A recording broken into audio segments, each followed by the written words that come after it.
Should I exercise my option? No. Well, it's a little bit more serious than that, and you might be leaving a lot of money on the table if you actually are executing. So to understand this, let's review a couple concepts about options and then jump into why I suggest not executing.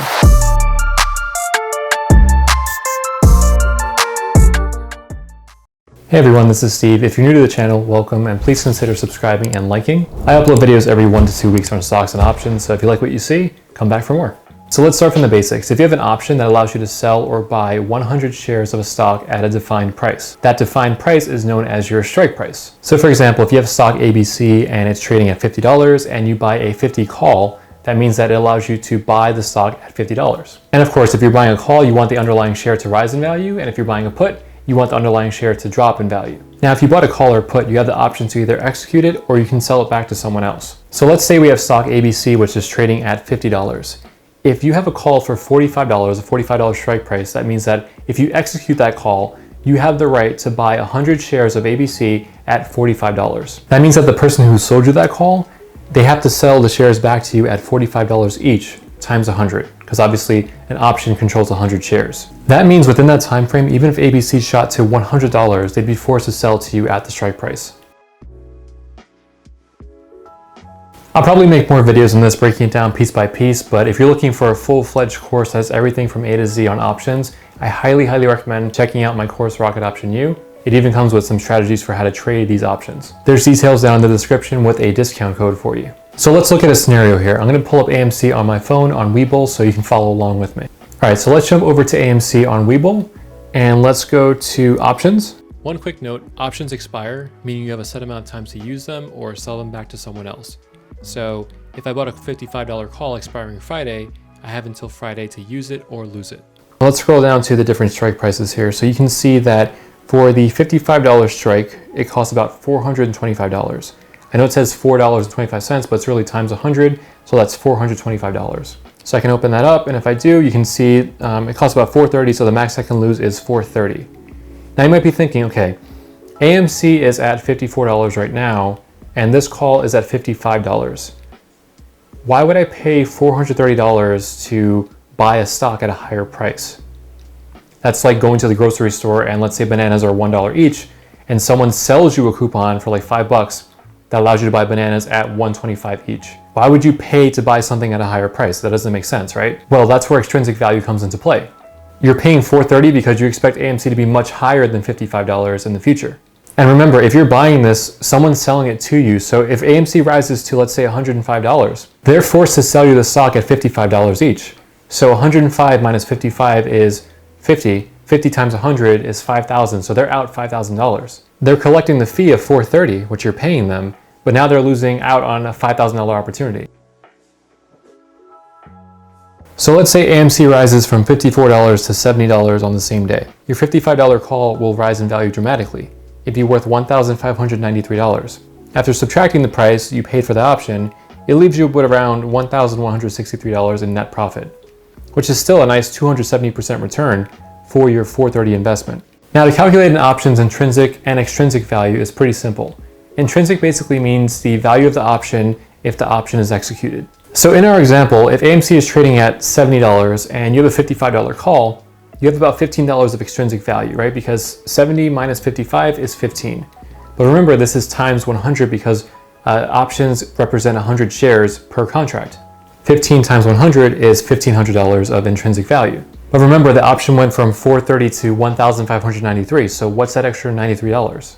Well, that's extrinsic value. That's whatever's left over after you take away the intrinsic value. Now, when you first bought this call, AMC was at $54, but the strike price was $55. So there's no inherent value if you execute the call, right? Because why would you want to buy AMC at $55 when it's trading at $54 in the market? It doesn't make sense to execute it. So the cost of the $55 call at $430 is all extrinsic value. The closer you are to the strike price, the more extrinsic value there is. The further you are from the strike price, the less extrinsic value there is. So take a look at the $60 strike price. You can see it's worth around $280. That $280 is all extrinsic value. Now, if I scroll up, you can see that the $54 call is worth around $460. So that has more extrinsic value than the $55 call. Now, like I said before, the most amount of extrinsic value is going to be found at the money, or basically the same price that the stock is at. So if I go higher up, you can see that, for example, the $53 strike price, it's at 505. So up front, it might seem it's more expensive or it has more extrinsic value, but let's do some math here. So the extrinsic value would be the stock's current price, which is at 54, minus 53, which is 1 times 100, which is 100. If we take 100 off of the 505, the option is now worth 405. So that 405 is all extrinsic value. So the 405 is less than the 460 that you see at the money strike price of $54. The reason why all this matters is because at expiration, the price of the option is only worth the intrinsic value. So these strike prices that are not profitable, like let's say, for example, the $60 call right now, the $58 call, if we bought those calls, they wouldn't be profitable right now because AMC is trading at 54. Again, you don't want to buy AMC at $58 or $60 if it's trading at $54. So if this option expires and AMC is stuck at $54, and let's say that you had the $58 call, now that option is completely worthless because you don't want to buy, no one wants to buy AMC at $58 if it's trading at 54, so it expires worthless. Let's pretend that AMC froze on Monday and it stood at $70. It stood at $70 till expiration, which was on Friday. So we know the intrinsic value is $1,500. So if our $55 call expired when AMC was worth $70, that means the option would be worth just its intrinsic value, which is $1,500. So you went from $1,593 on Monday down to $1,500 on Friday. Let's take a more realistic example and say that AMC shot from $54 up to $57 when you bought it. So your $55 call will be worth around $595. So let's play out what happens if you execute this call versus selling it to someone else.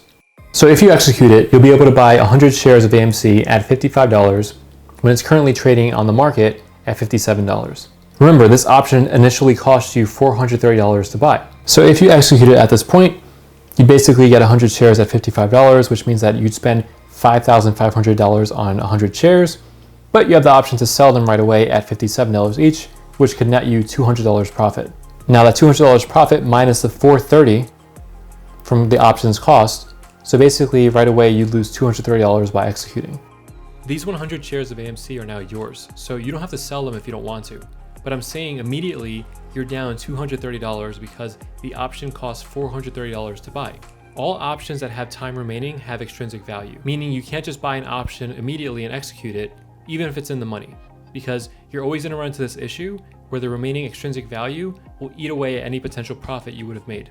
This is why options have break-even prices, because sometimes the extrinsic value is so high that you really need a massive movement in order to make any profit. Notice how the break-even price is $59.30. So if I executed this contract and bought 100 shares of AMC at the $55 strike price and then sold them immediately at $59.30, I'd make $4.30 a share, or $4.30. $4.30 was the price of my option. Okay, that was a lot of math, so screw all that. Let's jump over to selling the call and show you why you want to do that. So to recap, if the stock went from 54 to 57, your $55 call would be worth $595. So let's say you sold that option. You literally sell it for $595 on the market.